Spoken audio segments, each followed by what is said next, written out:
Good morning. So I'm David Makowski. I will speak on behalf of my colleagues who manage Challenge 2, Nicolas Delpierre and Francesco Accatino. So our objective is to understand the impact of climate change on production, so forest, crop, livestock production, and also to identify solutions to mitigate this impact. So we want to try to find solutions, adaptation strategies to increase the resilience of livestock, crop, and forest, in particular to extreme events. This is us, okay. What we do, we build databases, then we develop models based on this data, process-based models, statistical model, machine learning. We analyze the trends and extreme events, in particular production trends.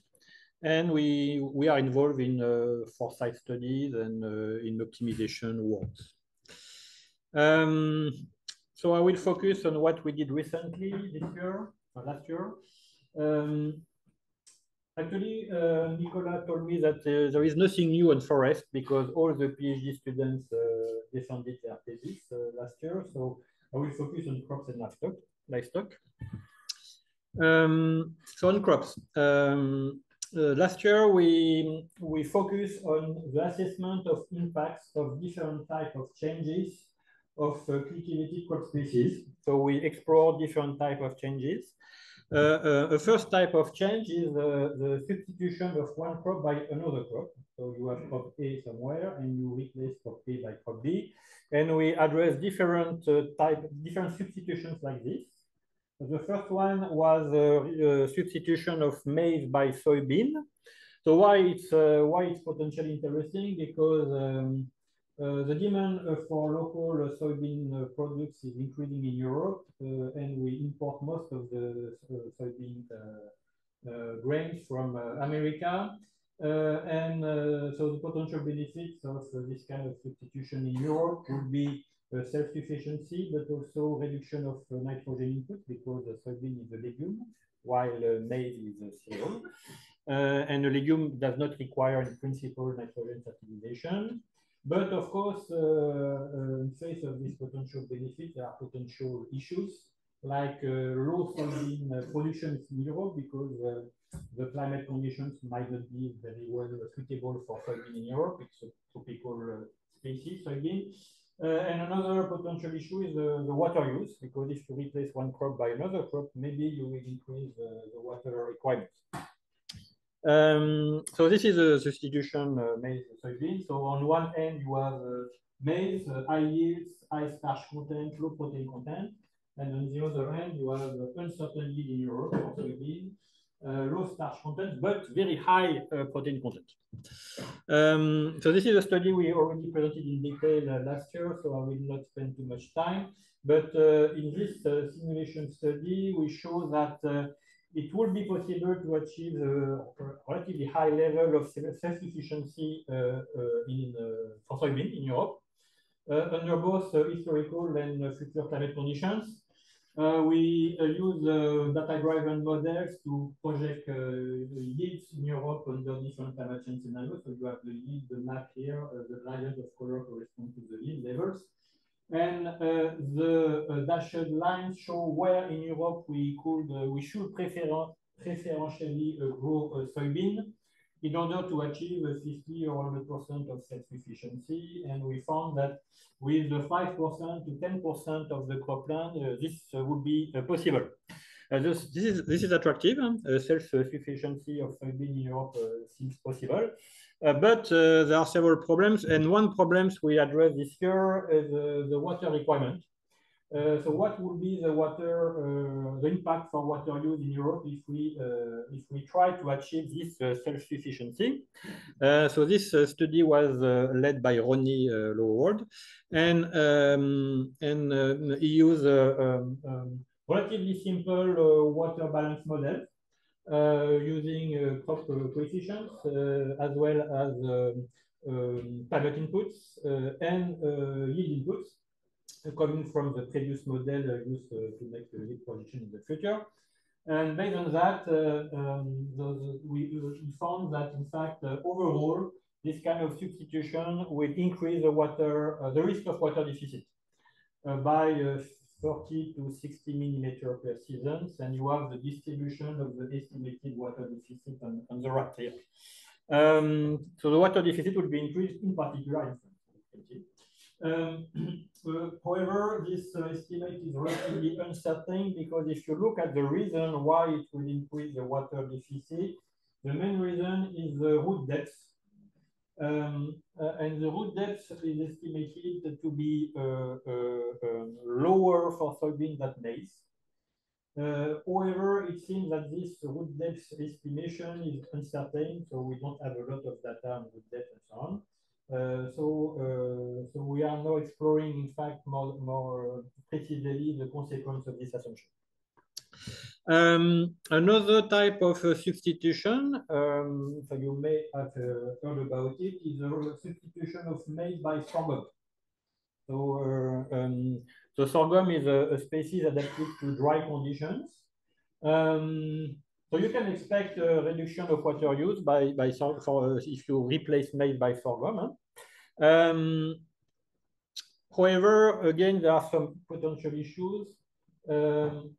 Even if you reduce water use, actually you may reduce the water use efficiency. Because if you reduce more the production than the water use, you decrease the water use efficiency. And the problem with sorghum is that the yields are much lower compared to the yields of maize. And another consequence of that is that you might not be able to satisfy the demand. So maize and sorghum in France are mainly used as feeds for feeding animals. So if you decrease the production, maybe you will not satisfy the demand. So this is a substitution here. So you have high yield species, high water requirement, and with sorghum you have lower yields, but low water requirement. So here this question was tackled by Mosen Demukani, postdoc. And the questions are: how much sorghum could we produce in Europe over the 21st century? How many animals, in particular, how many porks and chickens could be fed by sorghum, by this kind of substitution? And how much water could be saved? To address these questions, we use yield time series collected in different countries. So here you have the average of this time series for 4 countries. As you can see, we have a spatial resolution corresponding more or less to a department. And we relate this yield time series to a climate time series. So here you have examples for USA and Argentina. And together with crop calendars. And crop calendars are very important because, of course, what in particular to calculate the water use, you need to know precisely when you start sowing and when you harvest. And it's relatively difficult to have reliable information on crop calendars. What we do is, once we have the data set on the left, we train several machine learning models. We proceed with the model selection, and then we use the climate change scenarios to make a projection of future. So the work is ongoing, but we already had a nice model performances. This is an example of predicted versus observed yield value for sorghum on the left, and on the right you have a ranking of the input of the model according to their importance for predicting sorghum yields. Now we are at the stage where we can start using the best models to make projections for future yields in Europe. This is a yield around 2050 in Europe with 1 climate change scenario and 1 climate model. As you can see, actually, we could achieve relatively high yield value for sorghum in many countries in Europe, so that's quite positive. But the work is ongoing, it's not finished, but we start to make this kind of projections, and now we quantify the consequence of the substitution. Another type of change is the use of 2 crops the same year. So instead of replacing one crop by the other, you try to grow both crops the same year, so 2 harvests instead of 1. So this is named double cropping. So currently, in the very large majority of the fields, we harvest only 1 crop per year. But in the future, with an increase of temperature, the crop growth will be faster, and we may expect to harvest 2 crops. So the question we addressed here, so it was addressed in the postdoc of Young-Soo, is whether the probability of success of double cropping will increase in the future under climate change. And the answer is yes, it will increase. So on the left, you have the map of the probability of success of double cropping under current conditions. So you see the probability, the range, they are relatively low. In France, they are 0 almost everywhere. In Spain, they can reach 0.4. And on the right, you have the probability under climate change. And you see that the probability are higher. Still, they are not very high, but in some part of France, we can reach 0.4. So overall, the chance of success increase. It may increase the production of calorie through Europe. And especially in Southern Europe, the increase of calorie could reach almost 30%. And the last type of change we addressed was the cultivation of 2 crops the same year, but not sequentially, simultaneously. So in one field, you put at the same time 2 crop species. It's named intercropping, so you can combine cereal with cereals or cereals with legumes. So here, for example, you have maize plus soybean, so the soybean here, the maize here. Maize plus sorghum, sorghum is the planus plant, and maize plus wheat. Okay. So here it's promoted by agronomists because in principle it can reduce disease incidence, because if you increase diversity, you may decrease disease incidence. If you combine legume and cereal, you may decrease nitrogen input. However, what about the impact on the production?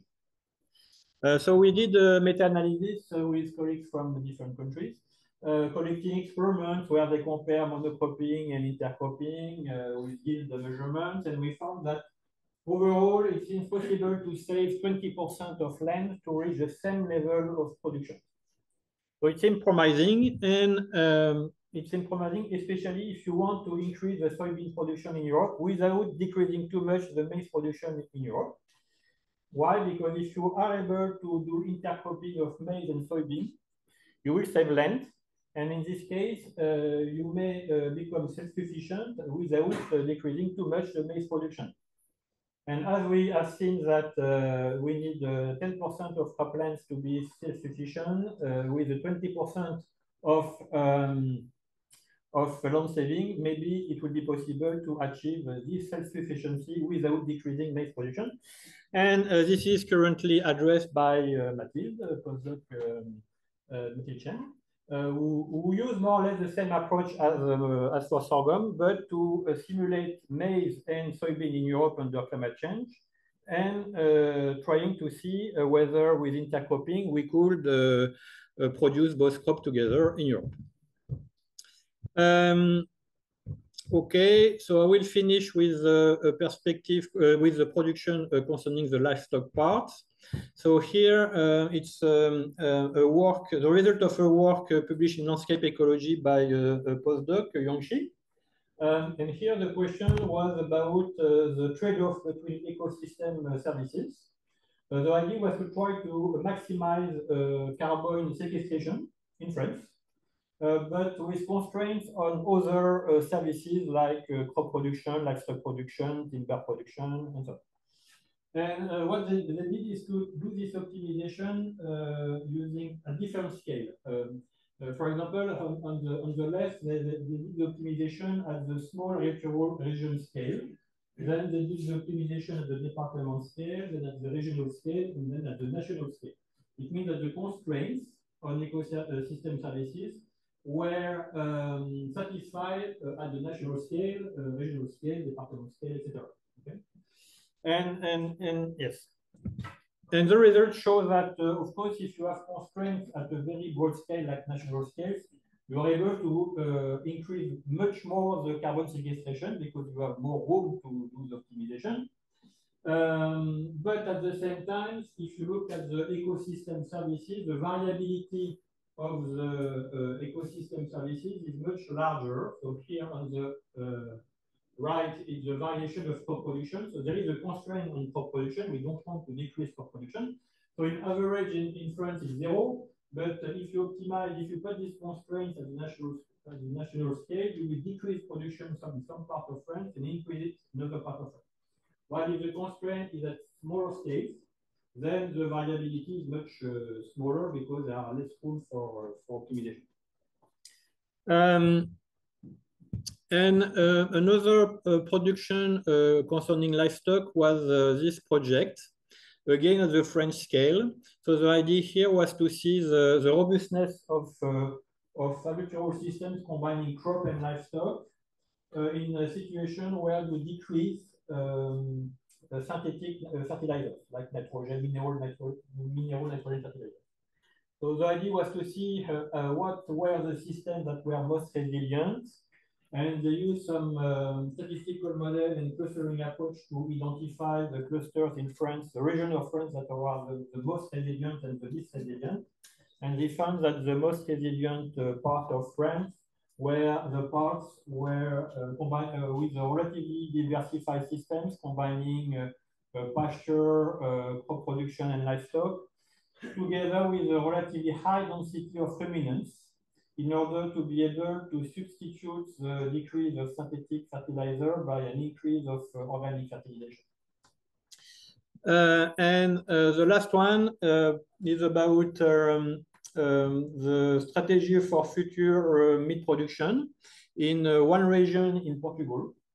So here, what they studied is a kind of trade-off between a reduction of greenhouse gas emission and again the relatively high level of crop and livestock production. So again, they use simulation study to see how to obtain a situation with relatively low trade-off. So the ability to decrease greenhouse gas emission without decreasing too much the production of crops and livestock. And here they found that the best strategies, if I remember correctly, were strategies based on relatively large grassland areas. There is a cross-cutting project that will start in relation with livestock. The objective will be to explore trade-off in regional food self-sufficiency. And the recruitments are in progress. So overall, both on the crop part and the livestock part, we are trying to hire new people. So if you are interested, just send your CV. So we can hire either PhDs or even master who finished a master and that want a first professional experience. And I'm finished. Thank you.